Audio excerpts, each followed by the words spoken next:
Le reflet du docteur Owen Brennan le regardait depuis l'écran éteint, les yeux enfoncés, pleins d'incertitude et de fatigue. Derrière les fenêtres de l'observatoire Shim, les montagnes de la Colombie-Britannique en novembre se détachaient sur le fond noir du ciel étoilé. Le reste du monde dormait depuis longtemps, mais Owen avait déjà oublié ce que c'était que de simplement fermer les yeux et de sombrer dans le sommeil. Il était 2h02 du matin lorsque l'alarme s'est déclenchée. Le son était faible, juste un léger trill du programme d'analyse, mais le cœur d'Owen a fait un bond. Les sursauts radio rendaient sa spécialité. De brèves explosions d'énergie provenant de l'extérieur de notre galaxie. Des mystères cosmiques qui duraient quelques millisecondes, puis disparaissaient sans laisser de traces. Au cours de ces 3 années de travail au sein de la collaboration CHIME, à l'Observatoire radio-astrophysique du Dominion, il avait catalogué des milliers de signaux de ce type. Ils étaient magnifiques dans leur simplicité, d'élégants casse-têtes qui empêchaient les astronomes de dormir la nuit. Mais celui-ci le fit se redresser dans son fauteuil. Objet FRB 191103A. Le système avait déterminé son point d'origine, à environ 3,8 milliards d'années-lumière de la Terre. Durée 4 millisecondes. Rien d'inhabituel en apparence. Mais 17 minutes plus tard, cela se reproduisit. Même source, même intensité, forme d'onde identique. Owen afficha le panneau de surveillance en temps réel à l'écran, ses doigts volant rapidement sur le clavier. Les sursauts radio rapides ne se répétaient pas aussi souvent. C'était tout simplement impossible. Les quelques répétiteurs qui avaient été découverts auparavant émettaient des sursauts à des intervalles de plusieurs jours ou semaines, mais en aucun cas à quelques minutes d'intervalle. 3e impulsion. 4e. À l'aube, 18 impulsions identiques provenaient du même point de l'espace, et chacune d'entre elles contenait quelque chose qui provoquait chez Owen un mélange d'excitation et d'horreur inexplicable. Le signal ne se répétait pas simplement, il était multicouche. Sous le pic principal, comme les harmoniques d'un accord musical, se cachait un motif secondaire, structuré, intentionnel et complexe, à un degré que les phénomènes naturels ne peuvent tout simplement pas atteindre. Owen avait étudié auprès de Duncan Lorimer, l'astronome qui avait découvert le premier sursaut radio, rapide, enfoui dans les archives de 2007. Lorimer lui avait appris à reconnaître la signature des phénomènes cosmiques, à distinguer le bruit aléatoire de quelque chose de significatif. Et ce signal criait littéralement sa signification. Et cela était terrifiant. « On dirait que tu as vu un fantôme !» Owen se retourna brusquement. Raymond Torres, l'ingénieur chargé de l'entretien du site, se tenait dans l'embrasure de la porte. Il tenait un thermos et portait sa veste usée habituelle. Le visage du vieil ingénieur trahissait son inquiétude, fruit de 29 années de travail de nuit dans des observatoires isolés. « Ray, je ne t'ai pas entendu entrer. C'est parce que tu fixes ces écrans comme s'ils allaient te révéler le sens de la vie. » Raymond s'approcha, plissant les yeux pour mieux voir les écrans. « Et qu'est-ce que je vois ici ? Une impulsion radio rapide, mais elle s'était répétée 18 fois en 6 heures. » Raymond siffla. « Je suppose que ce n'est pas tout à fait normal. C'est sans précédent. » Owen se frotta les yeux et désigna l'analyse de fréquence sur le moniteur de gauche. « Et il y a autre chose. Le signal comporte un motif secondaire. Ce n'est pas un phénomène naturel, Ray. Pas du tout naturel. » L'expression de l'ingénieur passa de curieuse à méfiante. « Tu veux dire la même chose que moi ? Je veux dire que je dois appeler quelqu'un qui pourra m'aider à comprendre cela avant de tirer des conclusions définitives. » Owen parcourut les contacts de son téléphone jusqu'à ce qu'il trouve le nom qu'il cherchait. Dr Liliane Okafor. Université McGill. Ils s'étaient donc rencontrés lors d'une conférence à Toronto 2 ans auparavant. Elle avait présenté un exposé sur la théorie de l'information et les algorithmes de compression qui l'avaient littéralement époustouflé. Depuis, ils étaient restés en contact, échangeant des lettres sur les méthodes de traitement des signaux et la quête éternelle de sens dans le bruit cosmique. Il était presque 4 heures du matin, mais Owen appuya quand même sur le bouton d'appel. Elle répondit après la 3e sonnerie, la voix alerte malgré l'heure matinale. « Soit quelqu'un est en train de mourir, soit tu as trouvé des extraterrestres.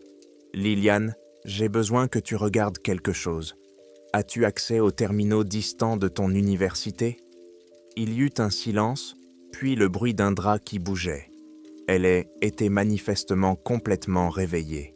« Qu'as-tu trouvé ?»« Je ne sais pas encore, mais j'ai l'impression que quelque chose essaie de nous dire quelque chose. » Ces mots restèrent suspendus dans l'air, et dans le silence qui suivit, Owen entendit l'écho de sa propre peur.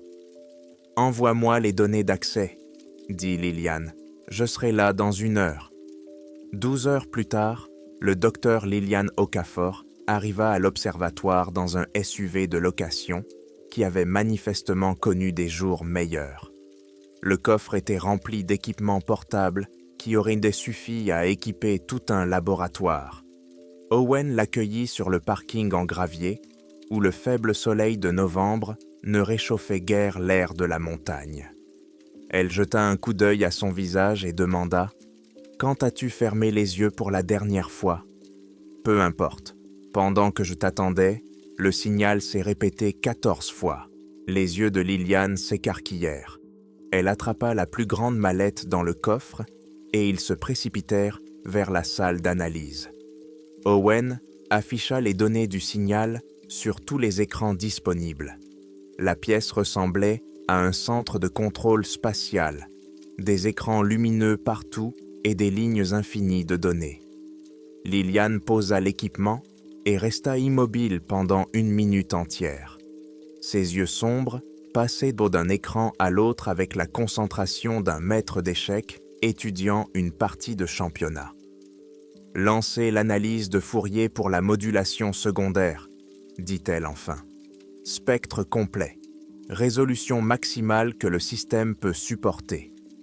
Je l'ai déjà lancé, avant même ton arrivée. Le traitement est en cours. Bien, voyons alors à quoi nous avons réellement affaire. » Ils travaillèrent en tandem pendant les 3 jours suivants, communiquant dans un langage technique précis qui ne nécessitait pas de mots superflus. L'expérience de Liliane en théorie de l'information complétait parfaitement les connaissances astronomiques d'Owen. Elle avait consacré sa thèse à l'étude de l'entropie et des systèmes de communication, à la recherche de moyens de compression et de codage de l'information. Si quelqu'un pouvait tirer un sens de ce signal, c'était bien elle. Le sommeil venait par courtes vagues de 3 heures. Raymond leur apportait à manger, généralement des sandwichs ou de la soupe. Le monde extérieur avait cessé d'exister pendant qu'il décortiquait le signal couche après couche.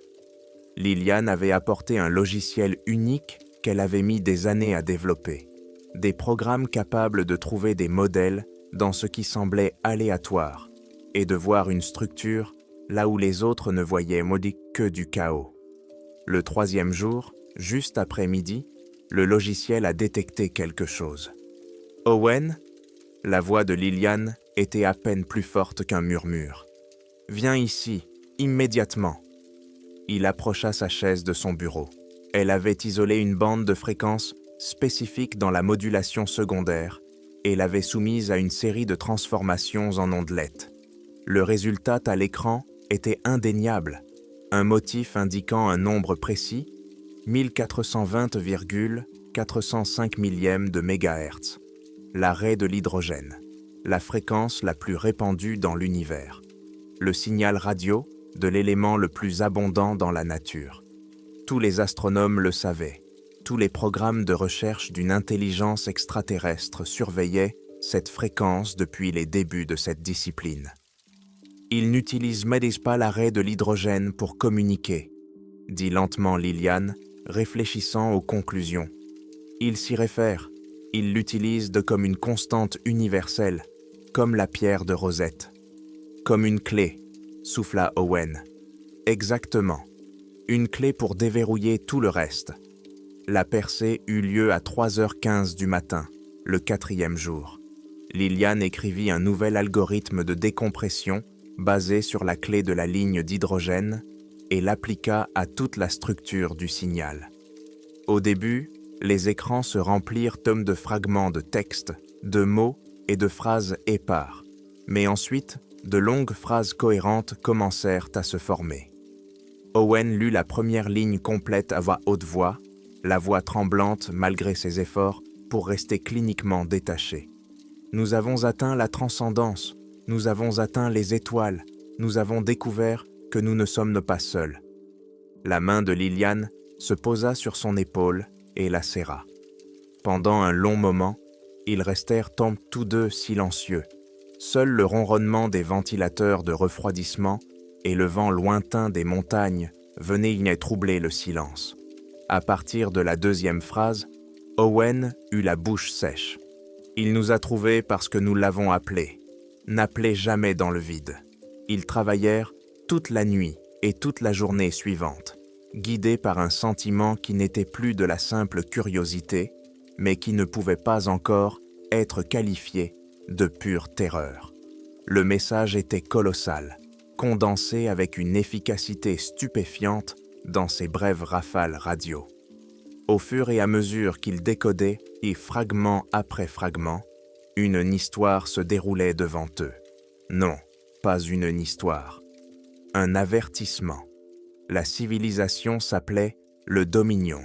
Elle avait évolué sur une planète tournant autour d'une étoile de type G dans un bras éloigné de la galaxie. Pendant 1 million d'années, elle y était restée confinée dans son système natal avant de franchir la barrière de la vitesse de la lumière. Pendant 17 millions d'années, ils se sont étendus, construisant des villes sur des mondes qui n'avaient jamais connu la vie, étendant leur réseau de communication à travers 42 systèmes stellaires. Leur territoire couvrait une région de l'espace plus vaste que n'importe quel télescope humain ne pouvait cartographier entièrement. Ils étaient des explorateurs, des philosophes, des artistes. La technologie leur permettait d'échanger des pensées à des distances immenses, de vivre les souvenirs les uns des autres aussi facilement que les humains se souviennent des leurs.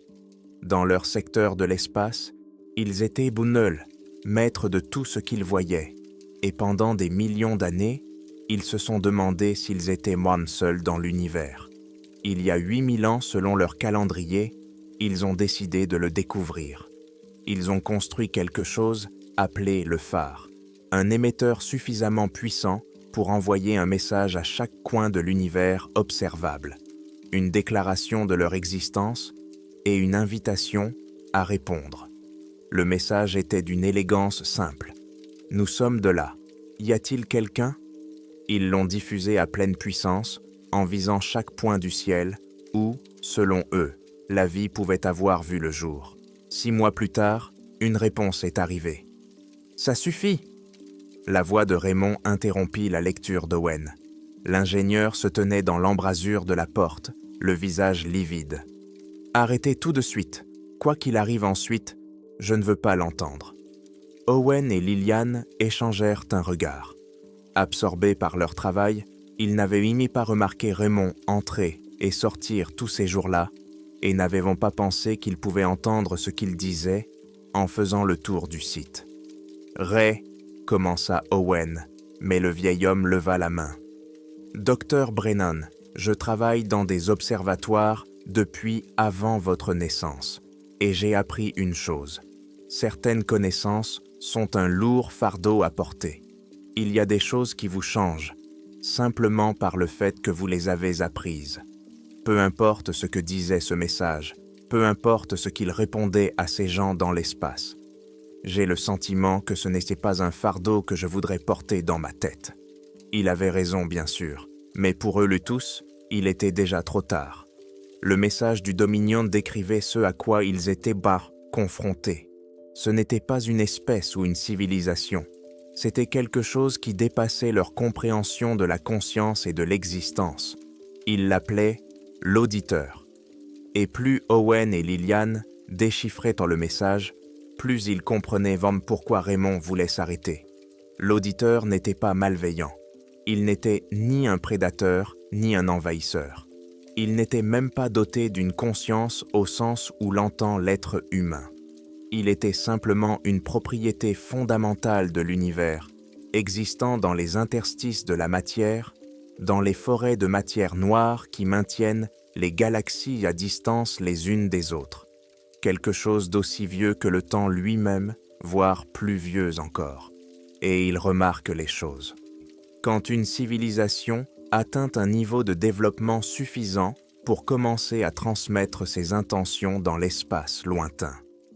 Quand les êtres annoncent leur existence à l'aide de technologies capables de traverser les abîmes entre les étoiles, ils franchissent dans le seuil. Ils deviennent visibles, ils deviennent intéressants. Elles sont remarquées par l'auditeur, et dès qu'il commence à les percevoir, elles commencent à changer. Owen sentit l'eau glacée couler dans ses veines lorsqu'il lut la chronologie détaillée de l'effondrement du Dominion, ligne après ligne. Premier mois après réception de la réponse, les chercheurs principaux ont signalé des distorsions de perception. Ils ont décrit comment ils ressentaient d'énormes distances, percevant le vide entre les étoiles comme s'ils se trouvaient directement dans leur tête. L'espace même autour d'eux a commencé à se courber et à se déformer. Les objets semblaient à la fois effrayants de proximité et infiniment lointains. Troisième mois, première disparition. Une équipe de recherche composée de 17 personnes se trouvait sur une plateforme orbitale au-dessus de leur 4e colonie. Les enregistrements des systèmes de sécurité ont montré comment ils se sont rassemblés sur le pont d'observation, regardant le champ stellaire à travers des hublots renforcés. Puis, image après image, pendant 11 minutes, ils sont devenus de moins en moins tangibles, transparents, comme des aquarelles sous la pluie. La dernière image montrait une pièce vide et 17 ensembles de vêtements, soigneusement posés sur le sol, conservant encore la forme des corps qui les portaient. 6e mois, le phénomène a commencé à se propager à travers les réseaux de communication.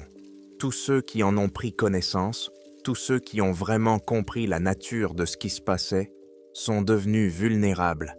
Des complexes de recherche entiers se sont tus. Les planètes cessèrent d'émettre des signaux.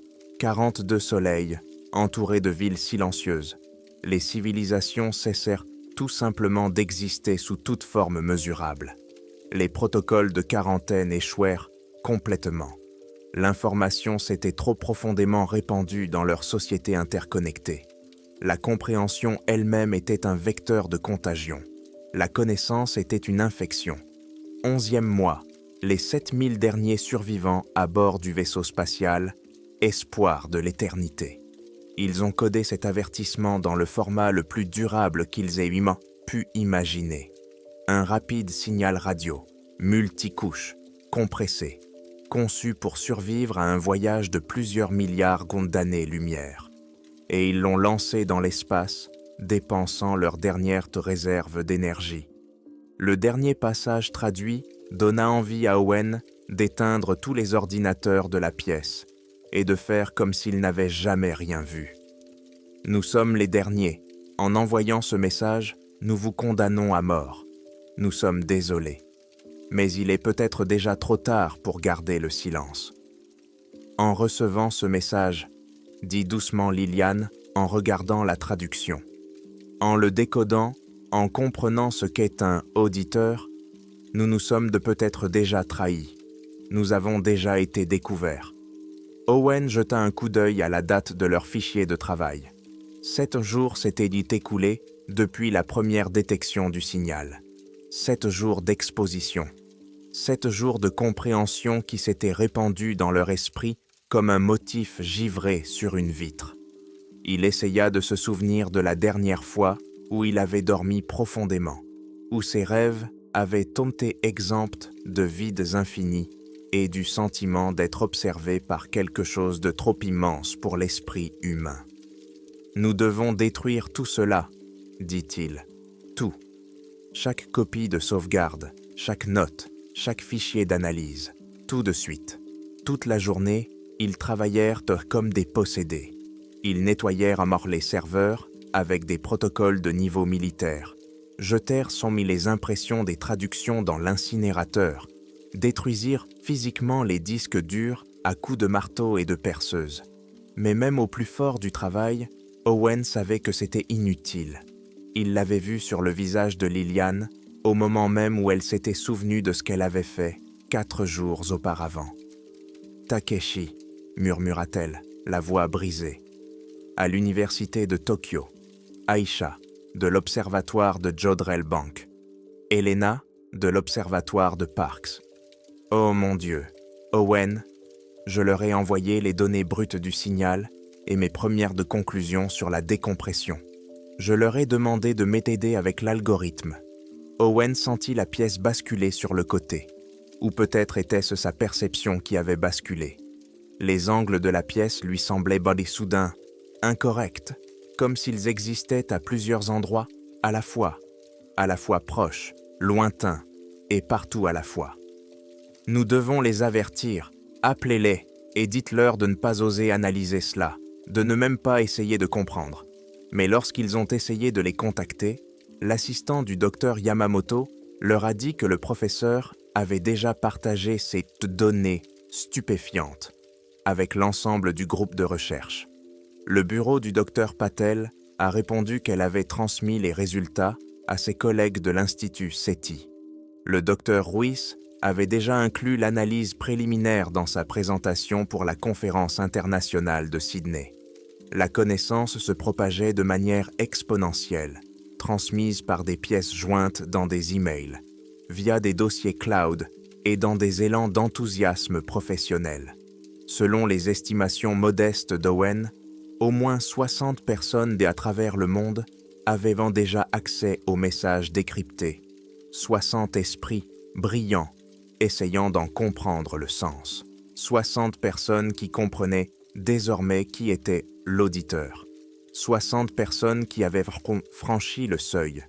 Les symptômes se manifestèrent la même nuit. Owen se réveilla à 3 heures du matin d'un sommeil qui ne ressemblait pas à un rêve ordinaire. Il flottait dans une noirceur infinie, complètement seul, observant les étoiles s'éteindre les unes après les autres, tandis que quelque chose d'énorme se déplaçait dans le vide entre elles.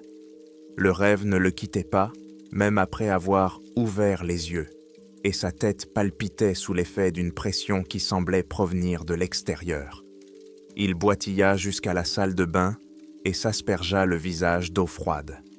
Quand il se regarda dans le miroir, son reflet lui sembla anormal pendant une fraction de seconde, trop lointain, comme s'il se regardait à travers une distance inimaginable, à des années-lumière et non à quelques centimètres. Il ferma les yeux très fort et le moment passa, mais son inquiétude s'enfonça encore plus profondément. Les symptômes de Liliane se manifestaient peu différemment. Elle commença à perdre la notion du temps. Elle pouvait être concentrée sur la vérification de données, puis l'instant d'après, se rendre compte qu'elle se trouvait dans une pièce complètement différente, sans se souvenir comment elle y était arrivée. Des minutes et des heures entières disparaissaient de sa vie. Ces trous de mémoire l'effrayaient plus que n'importe quelle distorsion spatiale. « J'étais au laboratoire », racontait-elle à Owen pendant le petit déjeuner, auquel aucun d'eux n'avait touché. Cette main tremblait en serrant sa tasse. Je vérifiais la transcription. Je me souviens avoir regardé l'heure, 10h47 du matin. Et l'instant d'après, je me retrouve dans la salle des serveurs, et il est déjà 11h34.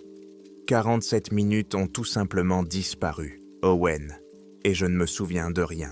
Peu après, Raymond a également commencé à montrer des signes de maladie. Le 12e jour, Owen l'a trouvé dans le compartiment des instruments du télescope. L'ingénieur se tenait immobile devant le pupitre électronique. Ses yeux étaient ouverts, mais son regard était vide, fixé sur quelque chose qui n'était pas là ou sur quelque chose qui existait dans une autre dimension. Ray. Owen lui toucha doucement l'épaule, craignant les conséquences. Raymond cligna plusieurs fois des yeux et sembla refaire surface. « Depuis combien de temps suis-je ici ? » ?»« Je ne sais pas. Et toi, combien de temps penses-tu que cela fait ? » ?»« Je suis venu vérifier le connecteur d'alimentation il y a environ 15 minutes. » Owen vérifia le journal d'accès automatique. Raymond était entré dans le compartiment 2h38 auparavant. Le même jour, les services de sécurité et de renseignement canadiens arrivèrent. La directrice, Catherine Vance, était d'une sévérité particulière, celle que l'on retrouve chez les fonctionnaires après des décennies passées à traiter des menaces secrètes.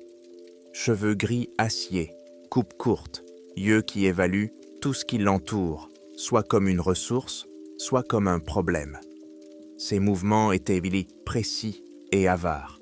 Elle était arrivée avec un convoi de voitures noires, sans insigne, et avait instantanément transformé l'observatoire d'un centre scientifique en un site sécurisé ressemblant davantage à une prison.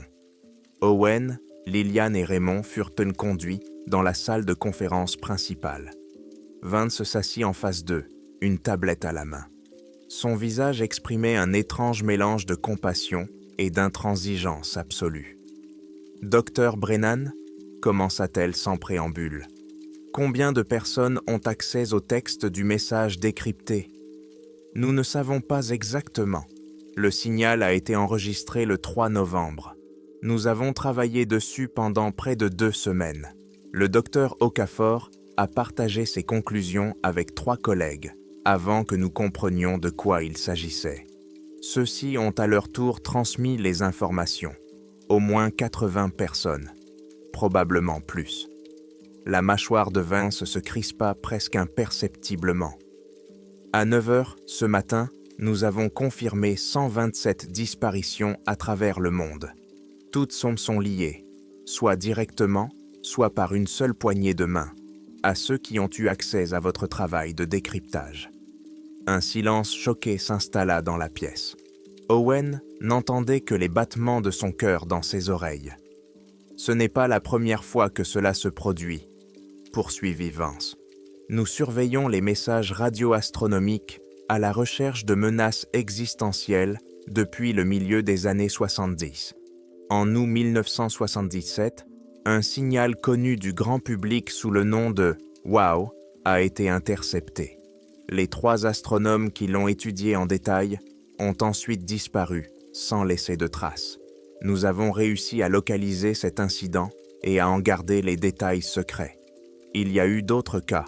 Une répétition de ce phénomène en 2016 a entraîné la disparition de tout un groupe de chercheurs en Chine. Nous contenons ces fuites depuis des décennies en essayant de comprendre le mécanisme lui-même. Alors pourquoi diable ne nous avez-vous pas prévenus ?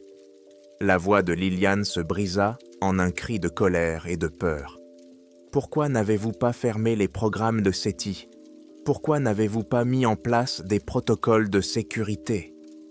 Parce que nous avions besoin de comprendre, rétorqua Vance en la regardant droit dans les yeux.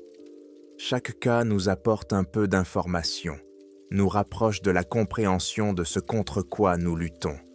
Et aussi, docteur Okafor, parce que tant que nous ne comprenons pas complètement le mécanisme, n'importe lequel de nos avertissements peut lui-même devenir un vecteur de contamination. Comment avertir d'une menace sans la décrire ? Comment dire aux gens « ne pensez pas aux singes blancs » sans les forcer à y penser ? Le mal de tête d'Owen s'intensifia. La pièce se mit à palpiter légèrement, comme si elle respirait, telle une créature vivante. Que va-t-il nous arriver maintenant ? La quarantaine. Personne ne quittera les lieux tant que nous n'aurons pas évalué l'ampleur de la contamination. Tous les canaux de communication seront contrôlés. Aucun contact avec l'extérieur ne sera autorisé sans autorisation spéciale. Au cours de la semaine suivante, le monde à l'extérieur des murs de l'observatoire commença lentement à s'effondrer. Les informations, soigneusement filtrées par les services secrets, faisaient état d'une mystérieuse maladie neurologique qui avait frappé des scientifiques sur plusieurs continents. Certains parlaient d'un nouveau pathogène, d'autres de toxines ou d'hystérie collective due au surmenage. Personne ne mentionnait directement les disparitions, mais Owen savait lire entre les lignes. Les instituts scientifiques passaient en mode d'urgence. Les universités fermaient des facultés entières, sans donner d'explication.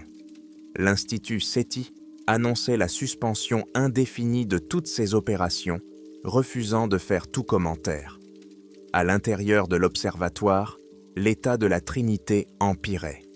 Raymond fut le premier à subir une grave crise. Owen le trouva sur le toit du bâtiment principal par un matin glacial de novembre. Le vieil homme se tenait pieds nus au bord du toit, vêtu uniquement d'un jean et d'une chemise thermique légère. Il était resté là pendant 6 heures, immobile, à regarder le ciel s'éclaircir. Sa température corporelle était tombée à 31,6 degrés Celsius. Il aurait dû mourir de froid, mais lorsqu'on l'a ramené à l'intérieur, il a obstinément répété qu'il n'avait rien senti. « Je l'ai vu », murmura Raymond, tandis qu'on l'enveloppait dans des couvertures de survie. Ses dents ne claquaient même pas, malgré l'hypothermie. « J'ai vu l'espace entre les étoiles, Owen. Il y a quelque chose là-bas, quelque chose d'énorme, de patient et de très ancien.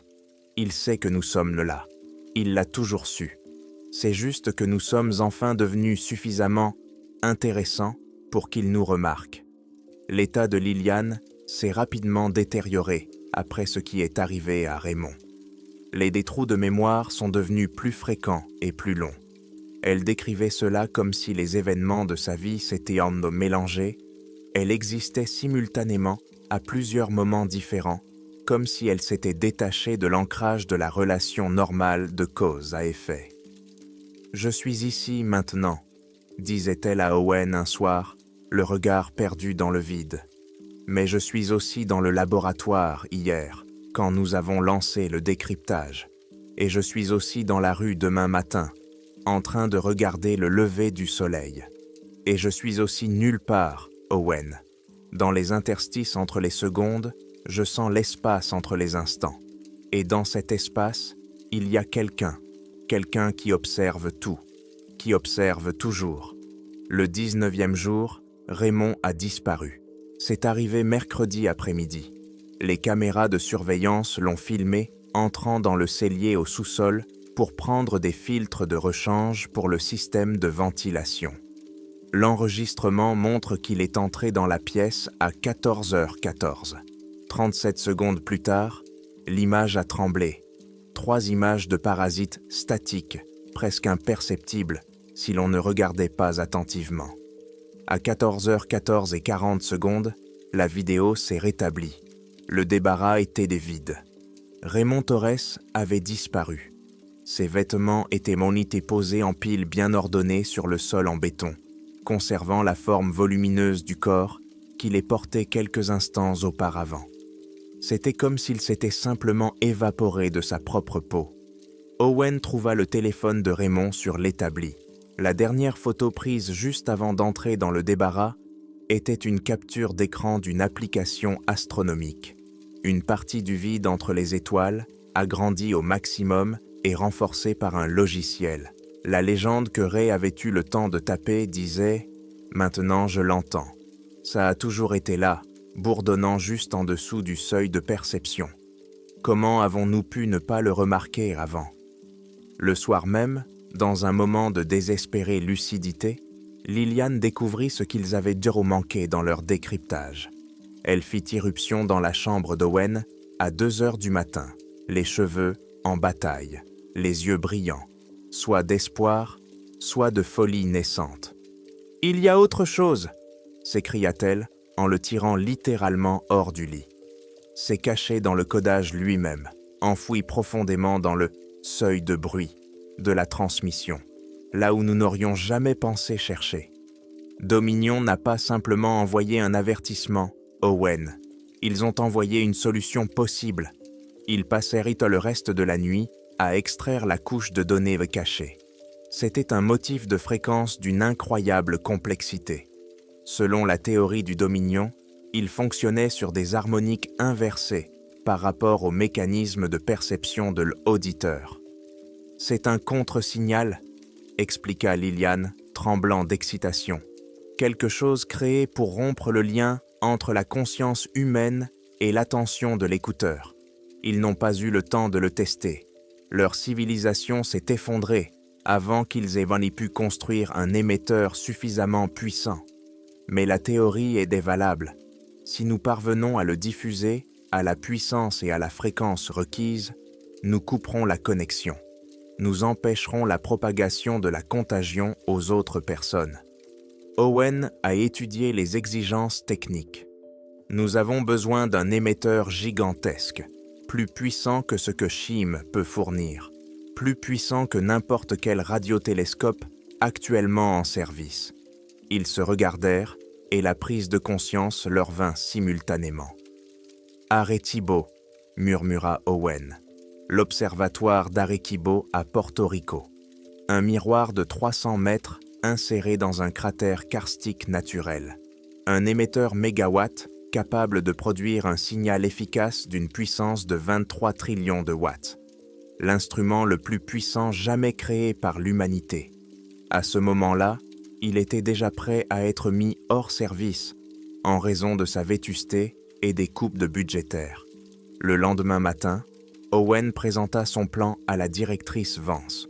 Elle l'écouta en silence, le visage impassible.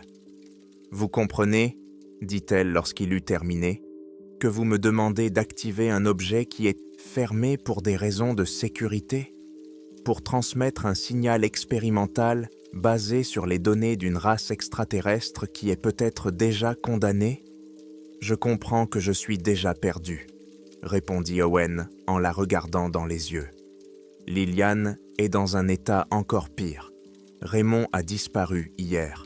Nous avons trouvé ses vêtements, qui avaient conservé la forme de son corps, comme s'il s'était sublimé instantanément. Directrice Vance, nous sommes tous déjà là-bas. Tous ceux qui ont compris ce qu'est un auditeur n'appartiennent plus à ce monde. Mais cela sauvera peut-être les autres. Cela protégera le reste de l'humanité de ce que nous sommes devenus. Vance resta longtemps silencieuse. Ses doigts tapotèrent une fois la table.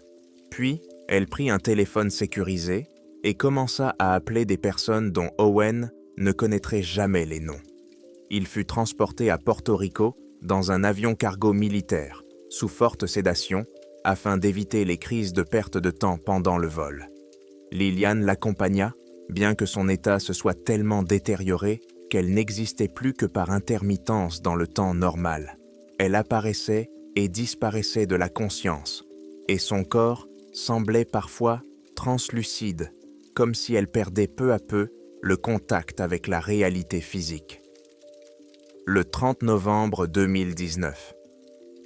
Dans la chronologie originale, dans le monde qui existait avant ce signal funeste, il ne restait qu'1 jour avant la rupture du câble qui déclencherait la destruction du télescope Arecibo. Mais dans cette réalité, le complexe bourdonnait d'activités fébriles. Des militaires et des agents des services d'âme secrets s'affairaient comme des fourmis autour d'une fourmilière perturbée. Le docteur Elena Vasquez les accueillit à l'entrée principale. C'était une femme de petite taille, âgée d'environ 65 ans, aux cheveux argentés, rassemblés en un chignon pratique. Elle avait consacré des décennies à l'étude de l'espace. « C'est donc vous qui voulez sauver le monde ?» demanda-t-elle à Owen en le regardant de haut en bas d'un air inquisiteur. Elle remarqua tout, son visage émacié, ses mains tremblantes, les moments où son regard se perdait dans le vide. « Je suis celui qui va essayer, » répondit-il. Elle acquiesça. « Alors au travail, nous avons 12 heures maximum avant que les générateurs de secours ne rendent définitivement l'âme. Il travaillait dans la salle de contrôle principale, entouré d'équipements qui surveillaient le ciel depuis 1963. Elena s'avéra être un génie. Ses nombreuses années d'expérience lui permettaient de tirer des anciens systèmes ce qu'Owen considérait comme impossible. Elle connaissait chaque particularité du télescope. L'émetteur doit émettre exactement sur ces fréquences, expliqua Owen en montrant les spécifications du contre-signal du Dominion. Et elles doivent être maintenues simultanément, créant ainsi un motif d'onde stationnaire. Cela nécessitera chaque watt de puissance que nous pouvons fournir, répondit Elena en effectuant ses calculs. L'antenne doit être orientée vers ses coordonnées. Attends, Owen, ce sont les coordonnées du signal initial? Oui. Tu envoies donc la réponse à la même source? Je transmets le contre-signal là où le Dominion a livré sa dernière bataille. Il y aura peut-être une résonance qui amplifiera l'effet. Et Owen ajouta pour lui-même, ou alors je crie simplement dans le vide, en espérant que ce sera mieux que ce qui nous arrive actuellement. Son esprit se fragmentait rapidement. Le temps linéaire avait disparu pour lui. Il se trouvait simultanément dans la salle de contrôle, dans sa maison d'enfance, à l'université et à l'observatoire Shim. Tous ces moments se superposaient les uns aux autres, comme des aquarelles sur du papier humide. Et à travers ce chaos, il le vit. L'auditeur. Ce n'était pas maléfique, c'était simplement une propriété fondamentale de l'univers, comme la gravité ou la vitesse de la lumière. Lorsque la conscience atteint un certain seuil de complexité et commence à transmettre ses rêves dans l'espace, l'auditeur les perçoit. Et cette perception même d'une entité aussi immense réécrit les règles de l'existence pour ceux qui la remarquaient. L'esprit humain n'a tout simplement pas été conçu pour supporter le poids d'une telle attention. Owen, la voix d'Elena résonna comme si elle venait d'une autre dimension. Nous sommes de près. L'antenne Arecibo était orientée. L'émetteur est prêt. Elena, dit Owen, et sa voix résonna dans toute la pièce. Mais pour la transmission, en mode automatique, elle doit être continue. Quoi qu'il m'arrive, quoi que tu vois, promets-moi de ne pas l'éteindre. Owen, qu'est-ce que tu... Elle s'interrompit en voyant la vérité dans ses yeux. Elle comprit qu'il allait devenir l'élément central, l'antenne de ce signal. Elena Vasquez se mit à pleurer.